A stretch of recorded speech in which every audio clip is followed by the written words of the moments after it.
Assalamualaikum warahmatullahi wabarakatuh. Nama saya Hilmi Fauzan Piranto. Di sini saya akan menjelaskan sedikit materi tentang hidrolik dan pneumatik. Materi yang akan saya jelaskan adalah yang pertama adalah pompa sentrifugal, yang kedua adalah tekanan uap dan kavitasi, yang terakhir adalah NPSH, Net Positive Suction Head. Nah, mari simak penjelasan materi dari saya. Langsung saja ke materi hidrolik pneumatik yang pertama, pompa sentrifugal.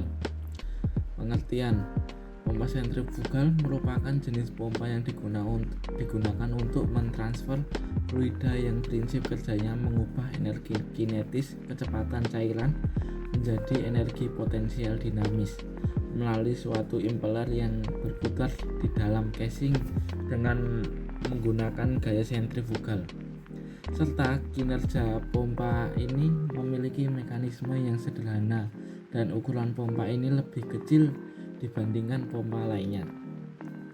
Pompa sentrifugal tidak mampu secara otomatis menghisap cairan. Untuk membuat pompa bekerja harus dilakukan langkah priming, yaitu membuang udara yang ada di dalam sistem pompa.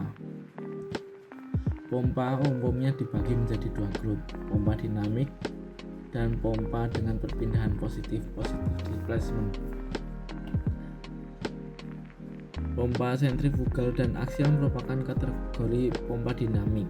Pompa ini mampu digunakan untuk cairan dan dengan kekentalan tinggi dan merubah kecepatan menjadi tekanan pada bagian aliran diffuser. Pompa dengan perpindahan positif, pompa positif displacement bekerja dengan menekan cairan yang memiliki volume tetap dari bagian inlet suction ke daerah discharge pada pompa. Selanjutnya, komponen pompa sentrifugal. Yang pertama ada inlet, yang kedua impeller, ketiga diffuser, keempat casing, kelima shaft and bantalan bearing, yang terakhir shaft seal. Begini kira-kira bentuk pompa sentrifugal. Selanjutnya, cara kerja pompa sentrifugal. Liquid cairan masuk ke dalam pompa melalui inlet dan masuk ke impeller.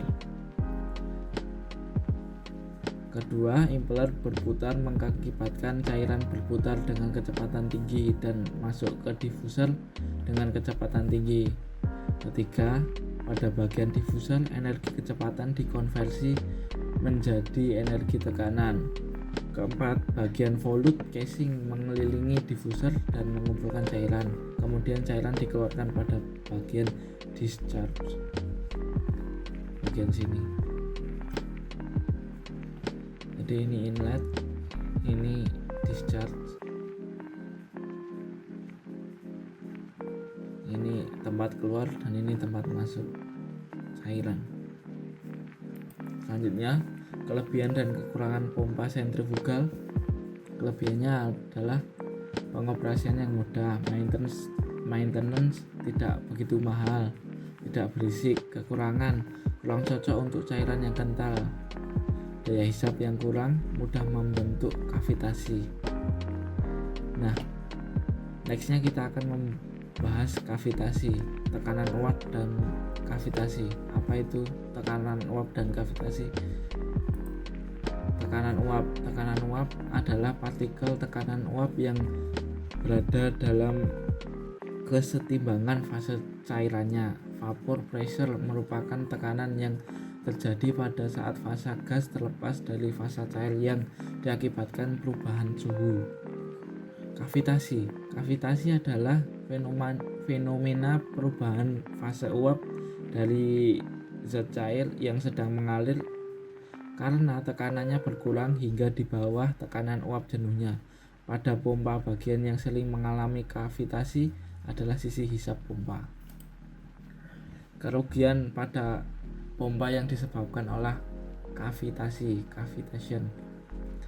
Terbentuknya gelembung-gelembung udara pada area tekanan rendah, berkurangnya tekanan pada pompa, berkurangnya kapasitas pompa, kerusakan pada impeller atau selubung pompa, suara bising pada pompa.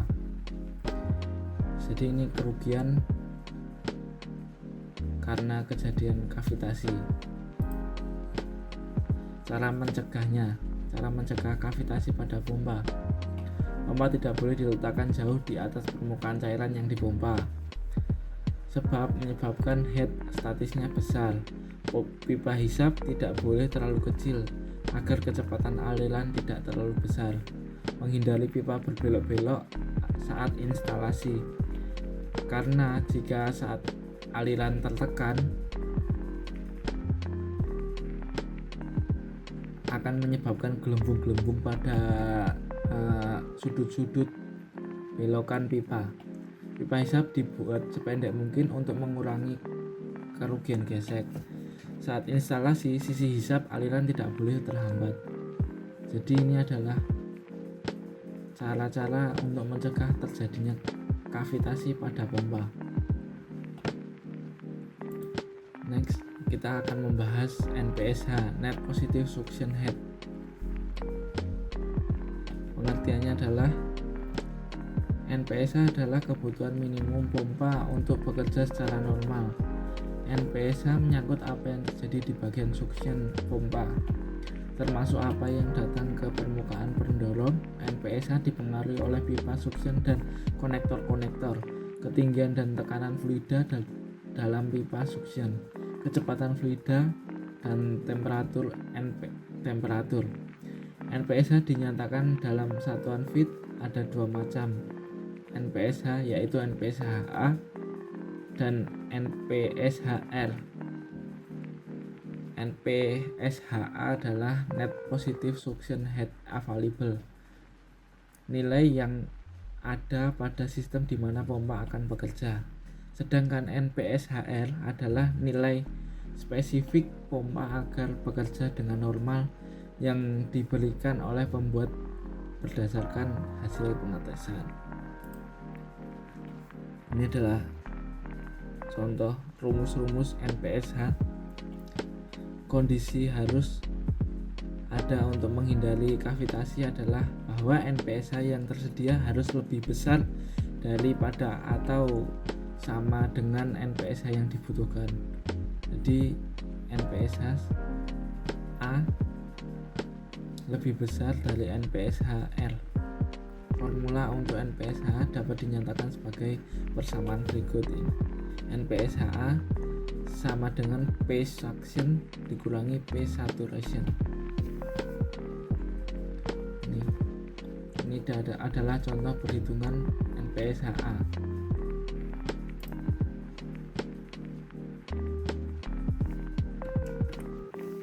Mungkin itu aja yang dapat saya sampaikan. Wassalamualaikum warahmatullahi wabarakatuh. Sekian.